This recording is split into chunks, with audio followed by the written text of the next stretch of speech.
말씀 함께 보시겠습니다. 오늘 함께 보실 말씀은 사무엘상 18장 1절에서 4절까지의 말씀과 23장 16절에서 18절까지의 말씀 함께 보도록 하겠습니다. 사무엘상 18장 1절에서 4절 말씀과 23장 16절에서 18절 말씀을 제가 새한글 버전으로 봉독해 드리도록 하겠습니다. 그가 사울에게 말하기를 마쳤을 때 일어난 일이다. 요나단의 마음이 다윗의 마음과 통하게 되었다. 요나단은 다윗을 자기 목숨처럼 소중히 여겼다. 사울은 그날 다윗을 붙잡아 두고는 그의 아버지 집으로 돌아가도록 놓아주지 않았다. 요나단은 다윗과 약속을 맺었다. 다윗을 자기 목숨처럼 소중히 여겼기 때문이다. 요나단은 입고 있던 겉옷을 벗어 다윗에게 주었다. 자기 옷들뿐만 아니라 자기 칼과 활과 허리띠까지 주었다. 사울의 아들 요나단이 일어나 호레스의 다윗에게 갔다. 그러고는 그를 격려하여 하나님을 더욱더 굳게 의지하게 했다.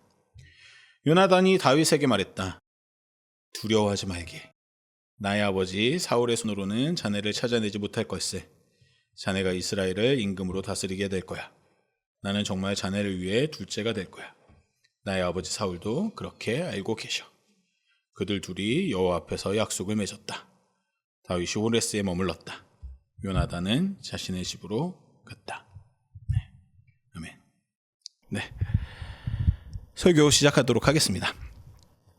오늘 우리가 함께 살펴볼 인물은 요나단입니다. 이 사람은 세 가지 방식으로 설명할 수 있을 것 같습니다. 첫째로 그는 차기 왕이었습니다. 사울의 장남으로서 다음 임금 자리가 그의 것으로 약속되어 있었죠. 둘째로 그는 뛰어난 전사이기도 했습니다. 사무엘상 14장에 보면 요나단은 부하 한 명만 데리고 블레셋 진영으로 올라갑니다.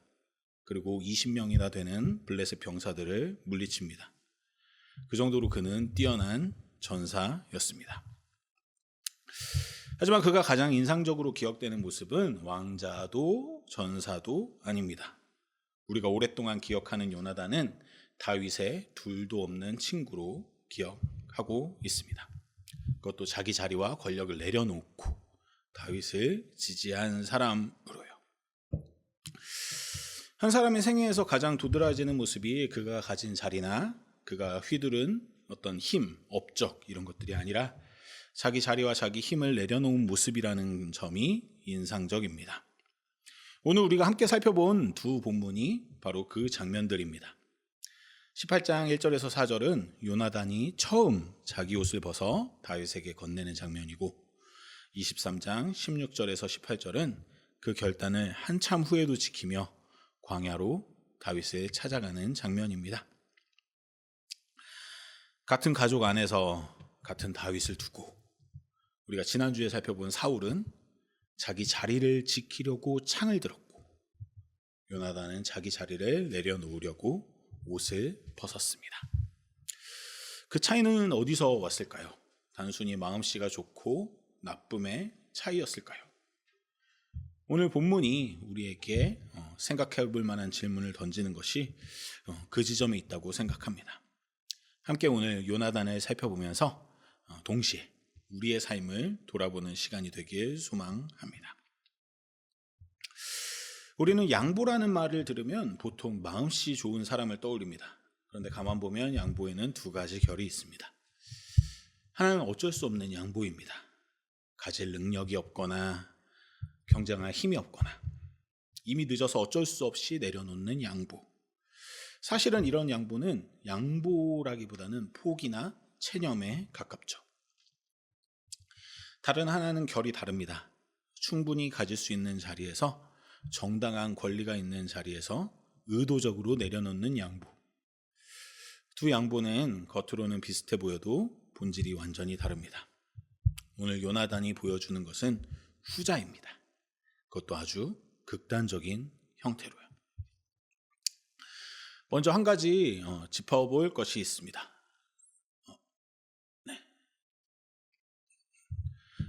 요나단의 양보는 어쩔 수 없는 양보, 그러니까 포기나 체념 같은 것은 아니었을까요? 요나단이 다윗에게 자기 자리를 내어준 게 그가 너무나 부족한 사람이어서 어쩔 수 없이 포기한 것은 아니었을까요? 아까 살펴본 그 전자의 양고 말이죠. 사무엘상 14장으로 잠깐 가보겠습니다. 블레셋 군대가 이스라엘을 압박하던 시기였습니다. 이때 사울은 어떤 모습을 보여주냐면 그는 석류나무 아래에 앉아 있습니다. 왕인데도 어떤 적극적인 액션을 취하기보다는 정체된 채로 그저 남아 있습니다. 그때 요나단이 일어났습니다. 부하 한 명만 데리고 적진으로 올라갑니다. 그러면서 그는 이렇게 말합니다. 여호와께서 우리를 위해 나서 주실 거야. 그 어떤 것도 여호와를 막을 수 없어. 병사의 수가 많든 적든 우리를 도와주실 거야. 그야말로 골리앗 앞에서 용감했던 다윗을 떠올리게 하는 말입니다. 요나단은 이미 그런 사람이었습니다. 결정적인 순간에 망설이지 않고 자기보다 큰 적 앞에서도 한 걸음 내디딜 줄 아는, 그리고 하나님을 신뢰할 줄 아는 그런 사람이었죠. 그래서 일부 주석가들은 흥미로운 평가를 내립니다. 요나단이야말로 사울의 뒤를 이어 좋은 왕이 될 자질을 모두 갖춘 후계자였다고요. 용기도, 백성의 신망도, 신실함도 그에게 있었다고요. 그러니까 그가 다윗에게 양보한 것은 결코 그에게 능력이나 자격이 부족해서 그랬던 것은 아니었습니다. 오히려 그는 어떻게 보기에는 누구보다 합당한 후계자였습니다. 그렇다면 요나단은 왜 다윗에게 자신의 권력을 양보했을까요? 마음씨가 좋아서 한 행동이었을까요? 그것도 정확한 답은 아닌 것 같습니다. 요나단은 마음씨가 좋은 사람이기 이전에 정치적으로 매우 명확한 판단을 한 사람입니다. 그는 사울의 큰아들로서 누구보다 가까이서 사울의 통치를 지켜본 사람이었습니다. 같은 14장에 보면 사울은 전쟁 중에 저녁까지 아무것도 먹지 말라는 무모한 금식령을 내려서 자기 군사들을 탈진시켜버립니다. 그리고 그 명령을 직접 듣지 못하고 사정을 모르고 있던 요나단이 꿀 한 입을 먹게 됩니다. 그리고 그것을 안 사울은 자기 아들을 죽이려고 듭니다. 그날 백성들이 이스라엘에 큰 구원을 베푼 요나단을 어떻게 죽이겠냐고 일어나고 항의해서 겨우 요나단은 위기에서 벗어날 수 있게 됩니다. 자기 자존심을 지키기 위해 공을 세운 친아들마저 죽이려 한 왕, 그게 요나단이 본 자기 아버지의 모습이었습니다. 요나단은 그 자리에서 한 가지를 분명하게 발견합니다. 자기 아버지의 통치는 더 이상 공동체를 건강하게 유지할 수 없다는 사실이죠. 권력을 자기 자신을 위해 휘두르고 공을 세운 사람조차 자기에게 위협이 되면 제거하려고 하고 자기의 안위를 공동체의 공의보다 앞세우는 통치, 그것은 분명 하나님이 원하시는 방식의 통치는 아니었습니다. 하지만 그게 사울이 가던 길이었고 권력을 공동체를 위한 도구가 아니라 자기의 사유물로 다루는 길이었습니다. 그래서 요나단이 다윗을 인정하게 된 것은 단순히 다윗을 좋은 사람으로 봐서 혹은 요나단이 좋은 사람이어서가 아닙니다. 사울 정권의 한계를 정확하게 보고 그 한계를 대신할 새로운 가능성을 다윗에게서 찾은 것이죠. 18장 7절에서 사울은 천천히요 다윗은 만만히라는 노래에서 사울이 들은 것은 자기 자신의 자리에 대한 위협이었지만 요나단이 들은 것은 시대가 바뀌고 있다는 신호였습니다. 그는 그 변화를 거부하지 않았습니다. 공동체의 생존을 위한 새로운 가능성으로 받아들이고 정치적, 윤리적으로 다윗이 그 자리를 잇는 것이 옳겠다는 결단을 한 것이죠. 이 지점에서 한 권의 책을 잠깐 소개하고 싶습니다. 공감은 지능이다 라는 책입니다. 미국 스탠퍼드 대학교에서 심리학을 가르치는 자밀 자키 교수가 쓴 책입니다. 책의 핵심 주장을 한 줄로 정리하면 이렇게 됩니다. 공감은 우리가 흔히 생각하듯이 마음 좋은 사람의 자동적인 반응이 아니라 우리 모두가 매 순간 선택하고 또 훈련할 수 있는 능력이다. 즉, 공감은 타고나는 것만이 아니라 길러질 수 있다는 것이죠. 오늘 이 책을 빌려서 설명하는 데는 이유가 있습니다. 요나단의 양보를 마음씨 좋은 사람의 따뜻한 행동으로만 읽으면 그 무게가 잘 잡히지 않습니다. 이 책의 시작으로 보면 요나단의 양보는 훈련된 능력의 결과로 읽힙니다. 그 능력의 이름이 책 안에서는 공감이고요. 이 시각은 우리가 요나단을 비범한 한 사람으로 멀리 두지 않고 우리도 길러갈 수 있는 능력을 가진 사람으로 끌어오는 데 도움이 됩니다. 책의 저자는 이렇게 적습니다. 공감도 다르지 않다. 유용해 보이는지 아닌지에 따라 공감을 선택하거나 회피하는 경우가 더 많다. 그러나 공감을 선택할 이유가 있는 만큼 공감을 회피할 이유도 있다. 다른 사람이 고통을 겪고 있을 때 그들에게 감정적으로 연결되는 것은 자신의 안녕을 위태롭게 한다. 저자가 여기서 말하는 핵심은 이렇습니다. 공감은 마음 좋은 사람의 자동 반사가 아니라 우리가 매 순간 선택하거나 회피하는 행위라는 거죠. 그리고 그 선택에는 분명한 비용이 따라온다는 겁니다. 다른 사람의 처지에 서보는 일, 즉 공감은 늘 우리에게 무언가를 청구한다는 거죠. 그래서 사람들은 그 비용을 지불하지 않기 위해 보통 공감을 회피하는 쪽으로 기울고 선택하고 행동합니다. 그게 더 안전하고 편하니까요. 이 시선으로 18장 1절을 다시 읽어보면 결이 다르게 들립니다. 요나단의 마음이 다윗의 마음과 통하게 되었다. 요나단은 다윗을 자기 목숨처럼 소중히 여겼다. 새한글이 잘 옮겨놓은 이 한 절은 자동으로 일어난 감정을 묘사하는 것만이 아닙니다. 자기에게 분명히 손해가 되는 그 자리, 즉 다음 왕이 될 사람을 자기보다 앞세우는 자리에서 자기가 지불해야 될 비용을 정확히 알면서도 다윗 쪽으로 마음을 기울인 의도적인 선택을 묘사하는 겁니다. 우리가 함께 읽은 본문 3절 4절을 보면 요나단은 다윗과 약속을 맺었다. 다윗을 자기 목숨처럼 소중히 여겼기 때문이다. 요나단은 입고 있던 겉옷을 벗어 다윗에게 주었다. 자기 옷들 뿐만 아니라 자기 칼과 활과 허리띠까지 주었다. 요나단의 결단은 말로만 끝나지 않습니다. 그저 이 두 절은 친구 사이에 따뜻한 선물을 하는 장면이 아닙니다. 고대 사회의 맥락 안에서 옷은 단순한 옷이 아니었습니다. 그 사람의 신분이고 정체성이기도 했죠.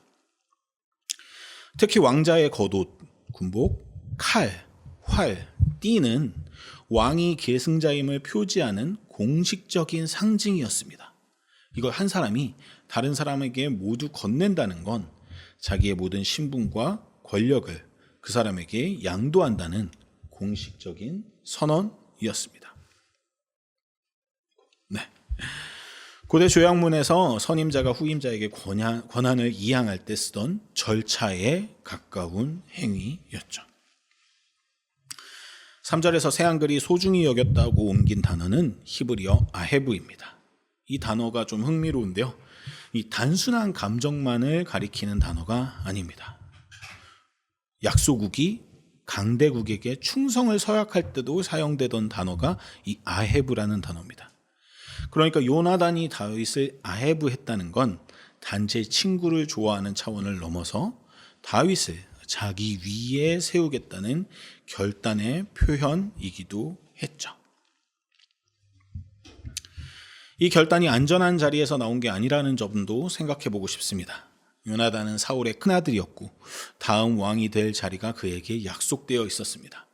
그런데 그는 모든 것을 한 번에 다윗에게 건넵니다. 그것도 자기 아버지가 다윗을 죽이려고 하고 있는 그 시기에 말입니다. 여기서 우리는 요나단의 양보를 마음씨의 영역에서 능력의 영역으로 옮겨와서 다시 보면 좋겠습니다. 다른 사람의 자리에 서서 그 사람의 부르심을 그 사람의 입장에서 알아보는 능력. 이것은 자기 자리와 권력을 지키는 데만 매여 있던 사울에게는 결코 없었고 요나단에게는 있었던 능력이죠. 여기서 한 가지 더 짚어볼 부분이 있습니다. 요나단의 양보가 그날 한 번의 사건이 아니었다는 겁니다. 만약 18장에 그날만 한 번 양보하고 요나단이 나중에 후회했다면 그건 그냥 충동적인 결심으로 비롯된 행동에 불과했겠죠. 그런데 요나단은 평생 그 선택의 자리를 지켰습니다. 18장의 옷벗기와 23장의 호레스 방문 사이에는 긴 세월의 간극이 있습니다. 그 시간은 사울의 광기와 다윗을 향한 증오가 극에 달했던 시간이었습니다. 요나단은 그 긴 세월 동안 어디에 있었을까요? 다윗처럼 광야로 나가 있었던 것이 아니라 그는 끝까지 사울의 궁정에 머물렀습니다. 그는 죽을 때까지 아버지의 곁에 머물렀습니다. 아버지가 매일같이 다윗을 추격하던 무자비한 분위기 속에서 그는 자기 친구를 위한 신의를 지켜냈습니다. 매일 아버지의 살이와 독설을 견디며 다윗을 향한 자기의 마음을 의지적으로 다시 정돈해야 했던 것입니다. 그뿐만이 아닙니다. 사울은 요나단에게 권력의 유혹으로 끊임없이 흔들려고 했습니다.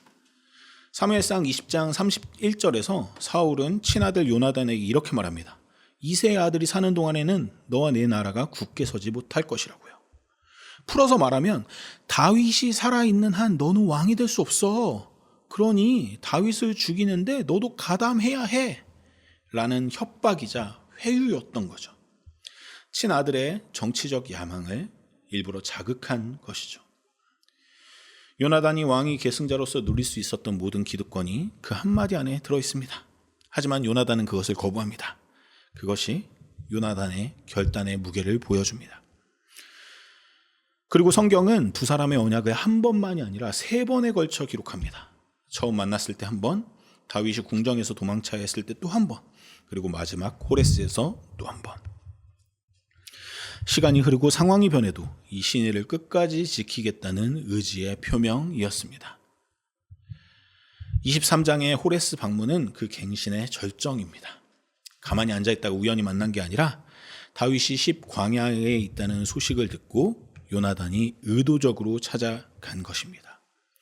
다윗을 그렇게 도왔다는 사실이 알려지면 자기 목숨도 위험해질 수 있는 그 상황에서 요나단은 자기 발로 그를 찾아갑니다. 그리고 격려하여 하나님을 더욱더 굳게 의지하게 해줍니다. 성경은 요나단이 다윗에게 보여준 이 사랑을 헤세드라는 단어로 부릅니다. 우리말로 옮기기 참 어려운 단어인데 보통 언약적 신실함이라고 옮깁니다. 감상적인 우정을 넘어서서 상대방의 상태나 환경에 흔들리지 않고 끝까지 책임을 다하는 사랑이라는 뜻입니다.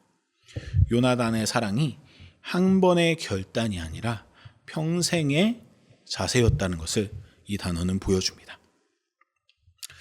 이런 자세가 어떻게 가능했을까요? 여기서 아까 언급했던 책의 한 대목을 또 빌리고 싶습니다. 책에서 가장 비중 있게 다루는 연구 중 하나가 독일의 막스 플랑크 연구소의 타니아 징거라는 신경과학자가 진행한 실험입니다. 이 과학자는 어떤 실험을 하냐면 약 300명의 참가자를 대상으로 39주 동안 자해 명상이라는 훈련을 시키는 실험이었습니다. 그러니까 300명을 한꺼번에 39주를 몰아가지고 이걸 진행한 건 아니고 거의 한 2년이라는 세월에 걸쳐서 이렇게 진행한 실험이죠. 이 자해 명상이라는 것이 어떤 거냐면 처음에는 자기 자신에게 선의를 보내는 마음속에 훈련을 합니다. 그 다음에는 친구와 가족, 가깝고 또 친밀한 사람들에게 선의를 보내는 훈련을 합니다. 세 번째로는 모르는 사람과 심지어 싫어하는 사람에게 자기 자신의 선의를 보내는 훈련을 하고 마지막으로 모든 살아있는 존재들에게 선의를 펼치는 훈련이 바로 이 자해 명상 훈련이었습니다. 뭔가 좀 익숙하지 않나요, 여러분? 여러분들이 맨날 하시는 거잖아요. 기도할 때 나 자신을 위해서 하다가 내 주변의 사람들을 위해서 기도하다가 조금 그렇지 않은 사람들을 위해서도 하다가 이 온 세계를 위해서 기도하는 거 익숙하시죠? 네, 익숙하시리라 믿고 하여튼 그런 실제로 어떤 액션을 취한다기보다도 정말로 자기 내면에서 그런 훈련들을 하는 거죠. 39주 후에 결과가 재미있습니다. 참가자들의 집중력이 높아지고 언어 표현력이 풍부해졌습니다. 게다가 이 참가자들의 행동만 변한 것이 아니라 아예 그냥 MRI로 들여다본 그들의 뇌 자체가 바뀌어 있었습니다. 공간과 관련된 뇌 부위가 더 커지고 활성도가 달라져 있었습니다. 저자는 이 연구의 의미를 이렇게 정리합니다. 사람들이 의도적인 노력을 통해 장기적인 공감 능력을 기를 수 있고 그 과정에서 신체의 생물학적 특징에까지 변화를 일으킬 수 있다는 증거를 최초로 보여주었다. 저는 이거를 읽으면서 어떤 의미에서는 지나치게 이 과학과 어떤 하나님의 의도를 막 연결시키려는 시도 저는 별로 안 좋아하긴 하지만 이걸 읽으면서는 정말 하나님이 인간이라는 존재를 이런 메커니즘으로 창조하신 것이 아닌가라는 생각을 저절로 할 수밖에 없었습니다. 어떤 실제적인 행동을 하지 않아도 그저 내가 내 마음속으로 내 주위 사람들을 위해서 이 세계와 존재들을 위해서 선의를 품는 것만으로도 내가 더 나은 사람이 되어가게 하는 메커니즘을 하나님께서 우리 안에 심어두신 것은 아닐까 저절로 생각하게 되는 지점이었습니다. 그런데 이 책에 자주 등장하는 표현이 있습니다. 바로 공감의 근육이라는 말입니다. 근육이 그렇습니다. 한두 번 운동한다고 생기지 않습니다. 그런데 매일 조금씩 사용하면 분명히 근육은 자라납니다. 안 쓰면 분명히 줄어들고요. 공감도 똑같다는 겁니다. 한번 마음을 쓴다고 길러지지는 않는다는 거죠. 매일 다시 그쪽으로 마음을 기울이는 작은 선택들이 쌓일 때 이 공감의 근육이 길러진다고 얘기합니다. 요나단의 평생의 삶이 정확히 이 모습이었던 것 같습니다. 18장에 나오는 자신의 옷을 벗어주는 행동은 한 번의 큰 결단이었지만 그 결단을 23장까지 지켜낸 건 매일 다시 자신의 마음으로 다윗을 향한 선의를 확인하고 점검하는 그 작은 결정들 때문이었을 것입니다. 광야로 다윗을 찾아간 그 발걸음은 18장 이후 흐른 긴 세월 동안 요나단이 매일 길러온 공감의 근육의 결과였던 거죠. 이 시각으로 사울과 요나단을 다시 한번 나란히 놓아보면 두 사람의 차이가 더 뚜렷해집니다. 두 사람은 같은 다윗을 보았습니다. 같은 정보를 가지고 있었습니다. 그런데 정확히 반대의 길을 갔습니다. 네, 이게 좀 오늘 약간 안 맞네요. 네. 죄송합니다. 네.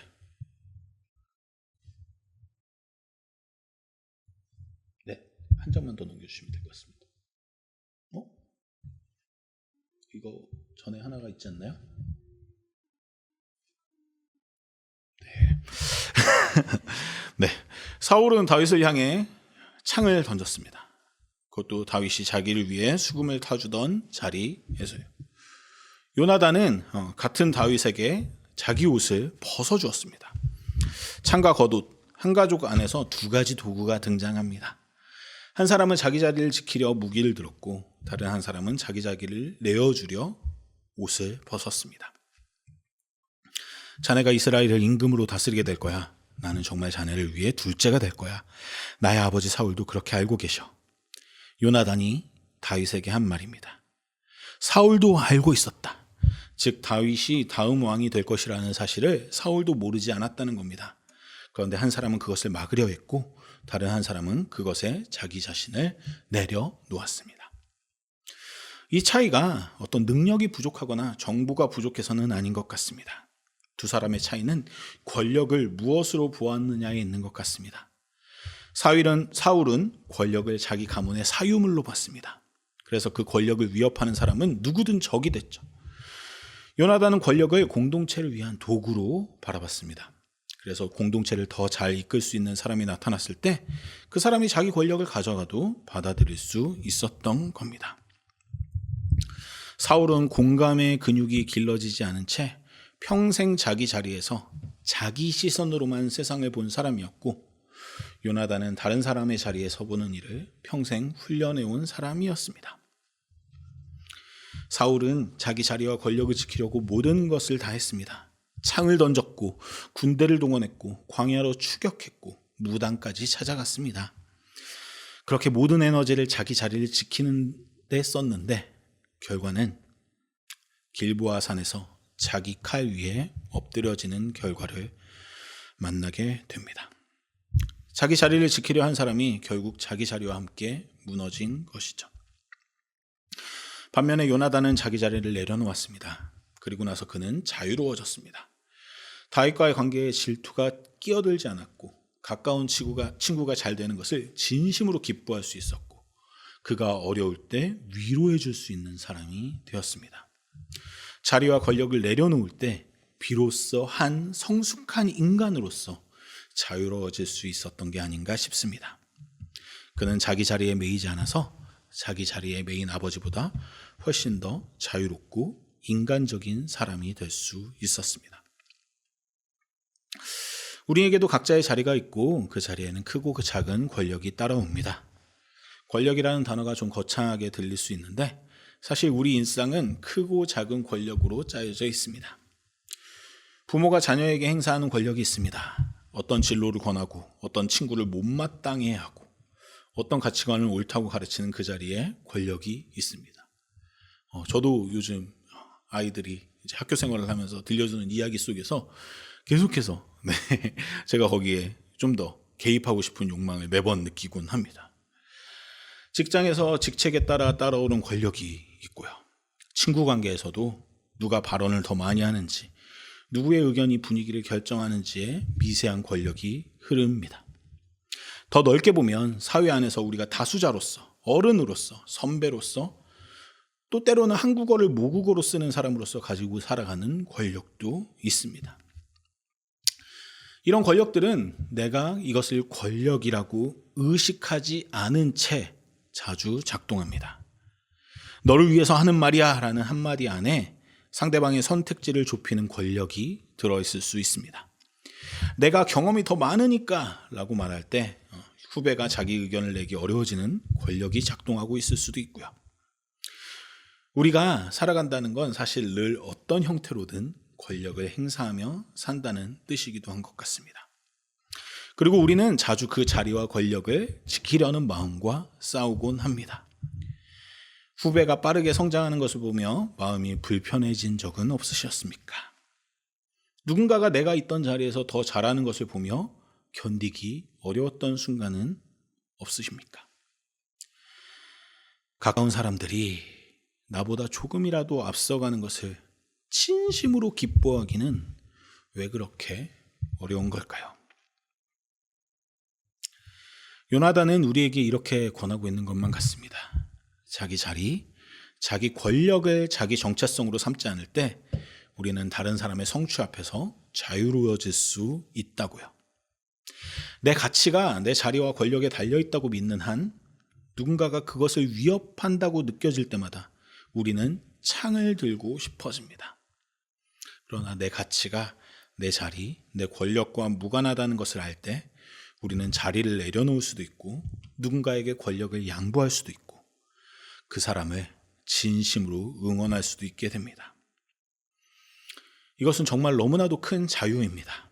자기 자리에 매달리지 않는 자유, 자기 권력을 휘두르지 않는 자유, 누군가의 성공을 자기의 삶의 위협으로 느끼지 않는 자유, 한 발 물러서서 다른 사람들을 온전히 지지할 수 있는 자유, 이런 자유를 누릴 수 있는 사람이 사실 가장 강한 사람이 아닐까 싶습니다. 그런데 이렇게 큰 자유는 순식간에 한 번에 오지 않습니다. 공감의 근육처럼 매일의 작은 훈련 속에서 길러집니다. 가족 안에서 내가 옳다는 자리를 한 번 더 양보해 보는 일, 직장에서 내가 더 경험이 많다는 자리를 한 번 내려놓아 보는 일, 친구 사이에서 내가 더 안다는 자리를 잠시 거두고 다른 사람의 의견을 받아들여 보는 일, 이런 작은 양보들이 쌓일 때 우리도 요나단처럼 자유로운 사람에 조금씩 가까워지는 게 아닌가 싶습니다. 안타깝게도 요나단의 이야기는 인간적인 눈으로 보면 슬프게 끝납니다. 그는 길보아 산에서 아버지 사울과 함께 전사합니다. 미완의 삶이라고도 할 수 있겠습니다. 그런데 그가 베푼 그 신실한 사랑은 시간을 건너뜁니다. 사무엘하 9장에서는 우리는 그 결실을 볼 수 있습니다. 다윗이 왕이 된 지 한참 후 그는 한 가지 질문을 던집니다. 사울의 집에 아직 남은 사람이 있느냐? 내가 요나단을 위하여 그에게 은총을 베풀고 싶다. 요나단의 아들 무비보셋이 다윗 앞에 섭니다. 두 발이 절뚝거리는 그는 잊혀진 사람이었습니다. 자기 자신을 죽은 개라고 불렀던 사람이었습니다. 그런 무비보셋에게 다윗은 사울의 모든 토지를 돌려주고 자기 식탁에서 항상 함께 먹게 합니다. 이 장면이 무엇을 보여주는 걸까요? 요나단이 살아있을 때 다윗에게 베푼 사랑이 요나단이 죽고 한참 지난 후에 그의 아들에게 그대로 돌아왔다는 사실입니다. 네, 맞습니다. 정작 요나단은 그 결과를 보지 못했습니다. 자기 사랑이 어떤 열매로 맺힐지, 자기 아들이 어떤 자리에 있게 될지 그는 길보아 산에서 죽기까지 알지 못했습니다. 그런데 그가 매일 평생 갱신했던 사랑은 자기도 모르는 사이에 자기 가문의 미래를 바꿔놓고 있었던 것입니다. 전 단지 이것이 어떤 선행을 베풀었을 때 그것이 언젠가는 돌아온다 라는 식의 이야기라기보다는 우리 하나님께서 우리가 하는 모든 사랑과 양보의 행동들을 결코 잊지 않아 주신다는 메시지처럼 보입니다. 이것이 우리에게 위로가 됩니다. 우리가 누군가에게 베푸는 사랑은 그 결과를 우리 눈으로 보지 못할 때가 더 많습니다. 부모로서 자녀에게 쏟은 시간, 동료로서 누군가를 받쳐준 자리, 친구로서 묵묵히 곁을 지킨 시간, 우리는 그것이 어떤 결실로 돌아올지 잘 모릅니다. 그리고 어떤 사랑은 평생 보답받지 못한 채로 남아버리는 것 같기도 합니다. 하지만 요나단의 이야기가 우리에게 말해주는 것은 이것입니다. 우리가 누군가를 평생 받쳐주려고 사용한 그 시간들, 우리가 자리를 내어주며 드렸던 그 비용들, 그 흔적들은 어디에선가 누군가의 삶 안에, 존재 안에 남는다는 것이죠. 우리가 보지 못해도 남습니다. 사람을 향해 정직하게 사용된 시간은 절대 사라지지 않습니다. 하나님께서 그 시간을, 그 수고를 사라지게 그냥 두지 않으십니다. 세상은 자리를 차지하고 권력을 차지하고 업적을 세운 사람을 기억한다고 말합니다. 그런데 깊은 자리에서 보면 좀 다른 것 같습니다. 자리를 내어준 사람이 하나님께는 더 오래 기억됩니다. 자리와 권력을 차지하기 위해 싸웠던 사울의 이름은 비극으로 남았지만 자리와 권력을 내어준 요나단의 이름은 우정과 헌신의 모범으로 남았습니다. 그래서 이번 한 주간 한 가지 작은 훈련을 함께 시작해보면 좋겠습니다. 우리 삶의 작은 자리들과 그 자리에 따라오는 작은 권력들을 한 번씩 정직하게 들여다보는 일입니다. 어떤 자리를 너무 꽉 쥐고 있지는 않은지, 그 권력을 누군가를 누르는데 쓰고 있지는 않은지요. 그리고 거기서 한 발 더 나아가서 우리도 공감의 근육을 키워나갈 수 있었으면 좋겠습니다. 공감은 가만히 있어도 자라는 능력이 아닙니다. 매일 그쪽으로 한 번씩 마음을 기울이는 작은 선택들이 쌓일 때 길러지는 능력입니다. 그리고 우리에게 그 공감의 근육이 자라는 만큼 우리는 사울에게서 한 발짝 멀어지고 요나단에게 한 발짝 더 가까워질 수 있습니다. 요나단처럼 한 번에 옷을 다 벗어줄 필요는 없습니다. 매일 옷걸음 하나만 풀어보는 연습으로도 시작할 수 있겠습니다. 그 작은 연습들이 쌓일 때 우리도 언젠가 누군가의 손을 잡고 그 손을 더 큰 곳으로 이끌어줄 수 있는 사람이 되어 있을지도 모릅니다. 자기 자리를 지키는데 모든 에너지를 쓰는 사람이 아니라 자기 자리를 자유롭게 내어줄 수 있는 사람으로 말입니다. 그 길을 우리 모두가 함께 걸어가 보면 좋겠습니다. 하나님께서 반드시 그 길을 함께 걸어주실 것입니다.